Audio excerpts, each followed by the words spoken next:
ನಾವು ಎಲ್ಲ ಹತ್ತಿದ್ದೀವಿ ಕರೆ ಸಾಲಿ ಕಲ್ತ್ರ ಉದ್ಧಾರ ಆಕ್ಕಾರು ಬೆಳಿತಾರೋ ಥರ ಎಲ್ಲ ಅಂದ್ಕೊಂಡಿದ್ದೀವಿ. ಈಗ ಒಂದು ವಿಡಿಯೋ ಹಾಕ್ತಾನೆ, ಅದನ್ನು ನೋಡ್ರಿ, ನಿಮ್ಗೆ ಏನು ಅನಿಸುತ್ತೆ ಅದ್ರ ಬಗ್ಗೆ ನೀವು ಹೇಳ್ಬೋದು. ಈಗ ಒಂದು ಟ್ರೆಂಡ್ ಚಾಲು ಆಗೈತಿ ಸೋಷಿಯಲ್ ಮೀಡಿಯಾದೊಳಗೆ, ಒಂಥರ ವಿಡಿಯೋಗಳನ್ನ ಹಾಕೋದು, ಅದ್ರ ಮೇಲೆ ಬೆಳೆಯೋದು, ಒಬ್ರಿಗೊಬ್ಬರು ಆರೋಪ ಮಾಡೋದು, ಪ್ರತ್ಯಾರೋಪ ಮಾಡೋದು, ಅದರಿಂದ ಹೈಲೈಟ್ ಆಗೋದು. ಅದನ್ನು ಮೀರಿ ಮತ್ತೊಂಥರ ಟ್ರೆಂಡ್ ನಡೆದಿದೆ.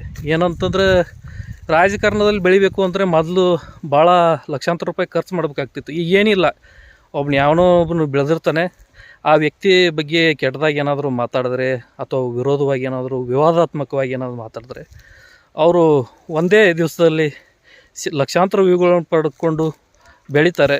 ಮತ್ತು ಕೆಲವೊಬ್ರು ಏನು ಮಾಡ್ತಾಯಿದ್ದಾರೆ ಅಂದರೆ ಇದನ್ನೇ ಬಂಡವಾಳ ಮಾಡಿಕೊಂಡು ಕೆಲವೊಂದು ಪ್ರಮೋಷನ್ಗಳನ್ನ ಮಾಡಿಕೊಂಡು ದುಡ್ಡು ಮಾಡಿಕೊಂಡು ಬೆಳೀತಾಯಿದ್ದಾರೆ. ಕೆಟ್ಟದ್ದೇನಲ್ಲ, ಆದರೆ ಬೆಳೆಯೋದಕ್ಕೆ ಸಾಲಿ ಕಲ್ತ್ರೆ ಬೆಳೀತಾರೋ ಅಂಥೇಳಿ ನಮಗೆ ಮೊದಲು ನಮ್ಮ ಹಿರಿಯರೆಲ್ಲ ಕಲಿಸ್ತಾಯಿದ್ರು. ಬಟ್ ನನಗೆ ಈಗ ಅನ್ನಿಸ್ತಾಯಿದೆ ಇದೆಲ್ಲ ಬಾಯ ಮಾತಿಗೆ ಅಂಥೇಳಿ ನಾನು ತಿಳ್ಕೊಳಕ್ಕೆ ಇಷ್ಟಪಡ್ತೀನಿ. ಮತ್ತು ಇನ್ನೊಂದು ಏನಂದರೆ, ಜನನೂ ಹಾಗೆ ಇದ್ದಾರೆ, ಅವರಿಗೆ ಒಳ್ಳೆಯ ವಿಚಾರಗಳು ಬೇಕಾಗಿಲ್ಲ. ಅವರಿಗೆಲ್ಲ ಬೇಕಾಗಿರೋದು ಏನಾದರೂ ಎಂಟರ್ಟೈನ್ಮೆಂಟ್ ಆಗುವಂಥದ್ದು ಬೇಕಾಗಿದೆ. ಬಟ್ ಸಾಮಾಜಿಕ ಜಾಲತಾಣಗಳನ್ನ ಇರೋದನ್ನು ಒಳ್ಳೆಯದಕ್ಕೆ ಬಳಕೆ ಮಾಡಿಕೊಡ್ರಿ ಅಂಥೇಳಿ ನಾನು ಹೇಳ್ತೀನಿ.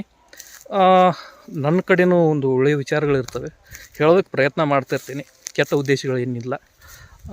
ಒಳ್ಳೆಯದನ್ನು ಒಳ್ಳೆಯದಾಗಿ ಸ್ವೀಕರಿಸಿ ಒಳ್ಳೆಯದಾಗಿ ಇರಲಿ ಸಮಾಜಕ್ಕೆ ಏನಾದರೂ ಒಂದು ಕೊಡುಗೆ ಕೊಡೋಣ ಅಂಥೇಳಿ ನನ್ನ ಭಾವನೆಯಾಗಿದೆ. ನಿಮ್ಗೆ ಇಷ್ಟ ಅನಿಸಿದರೆ ಶೇರ್ ಮಾಡ್ಬೋದು, ಇಲ್ಲಾಂದ್ರೂ ಶೇರ್ ಮಾಡದೇ ಇರಿ. ಬಟ್ ವಿಡಿಯೋ ನೋಡಿರಿ ಅಂಥೇಳಿ ಮನವಿ ಮಾಡ್ಕೊಳ್ತಾ ನನ್ನ ಮಾತುಗಳನ್ನು ಮುಗಿಸ್ತಾ ಇದ್ದೀನಿ. Thank you.